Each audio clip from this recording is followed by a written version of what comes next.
Nous commençons maintenant le chapitre sur la trigonométrie. Et qui dit trigonométrie, dit l'étude des triangles rectangles dans un premier temps. Dans un triangle rectangle, il y a trois côtés. Premièrement, l'hypoténuse. Alors, l'hypoténuse, c'est le côté opposé à l'angle droit. Et donc, le côté opposé, c'est celui qui est en face de l'angle droit dans un triangle rectangle. Le côté opposé maintenant, par rapport à un angle aigu, c'est le côté qui est situé en face de l'angle aigu. Le côté adjacent pour sa part, le côté adjacent à un angle aigu, c'est un côté qui touche à l'angle aigu, mais qui n'est pas l'hypoténuse. Étudions maintenant les rapports trigonométriques. Dans un triangle rectangle, on va commencer par étudier les trois rapports suivants. Le sinus de l'angle A, le cosinus de l'angle A et la tangente de l'angle A. Il serait important de spécifier tout d'abord que sinus, cosinus et tangente ne sont que des rapports de deux côtés à l'intérieur du triangle rectangle. Commençons par le sinus. Alors, par définition, le sinus de l'angle A, c'est la mesure du côté opposé à l'angle A sur la mesure de l'hypoténuse. Dans notre exemple, l'angle A mesure 34 degrés.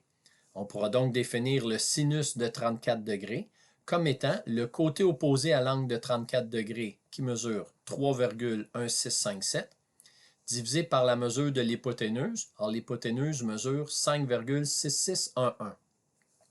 Le sinus de 34 degrés nous donne donc 0,5592. Qu'arrive-t-il maintenant si on fait varier les mesures des côtés du triangle rectangle? J'attire votre attention sur la valeur du sinus de 34 degrés.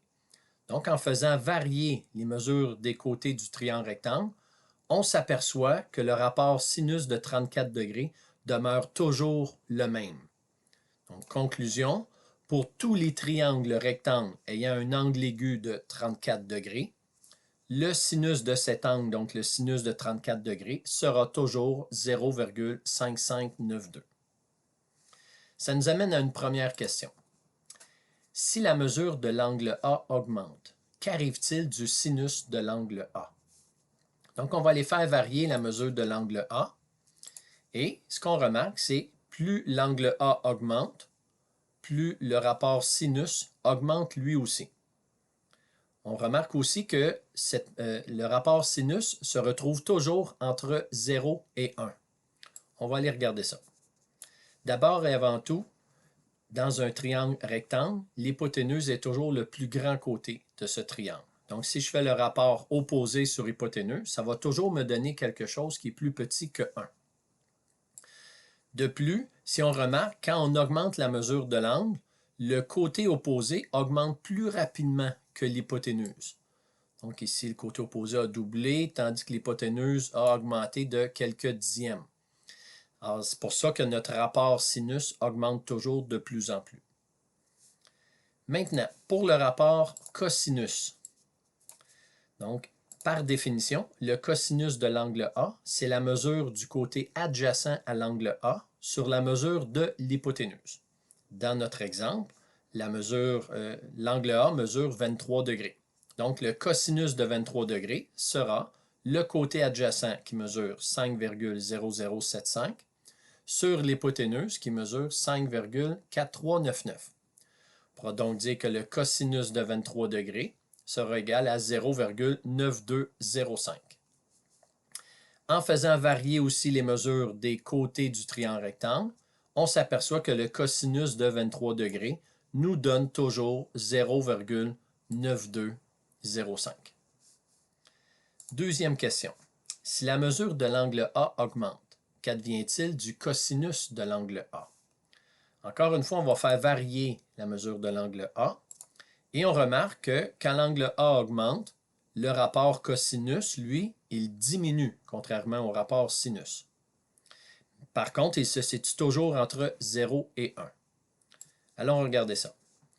Par définition, le cosinus d'un angle, c'est le côté adjacent sur l'hypoténuse. Étant donné que l'hypoténuse est le plus grand côté du triangle rectangle, ce rapport sera toujours plus petit qu'1.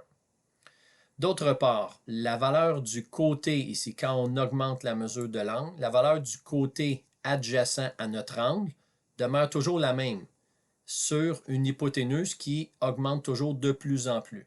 Alors, c'est pour ça que le rapport cosinus, pour sa part, lui, il va diminuer de plus en plus. Allons-y maintenant avec le rapport tangente.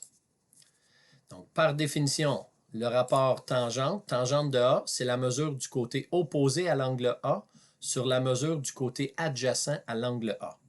Dans notre exemple, l'angle A mesure 26 degrés. Donc, on aura tangente de 26 degrés qui est égale à la mesure du côté opposé 2,3398 sur la mesure du côté adjacent 4,7973 pour un rapport tangente de 26 degrés de 0,4877.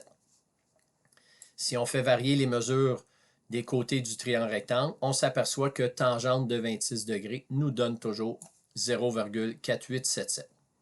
Alors, conclusion similaire aux deux autres, dans tous les triangles rectangles ayant un angle aigu de 26 degrés, bien, le rapport opposé sur adjacent va toujours nous donner 0,4877.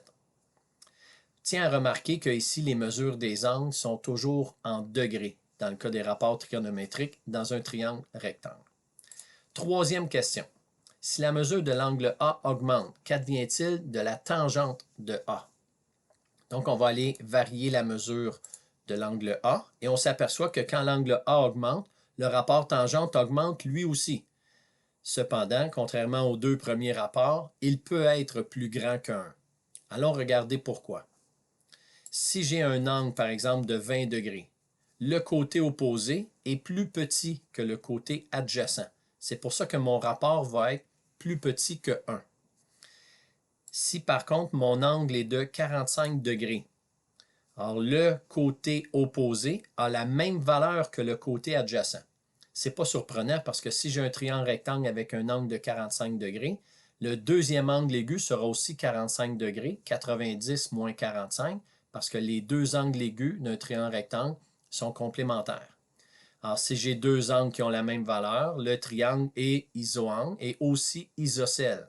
Isocèle, donc les deux cathètes ont la même valeur. Pas surprenant de voir le rapport tangente de 45 degrés qui est égal à 1.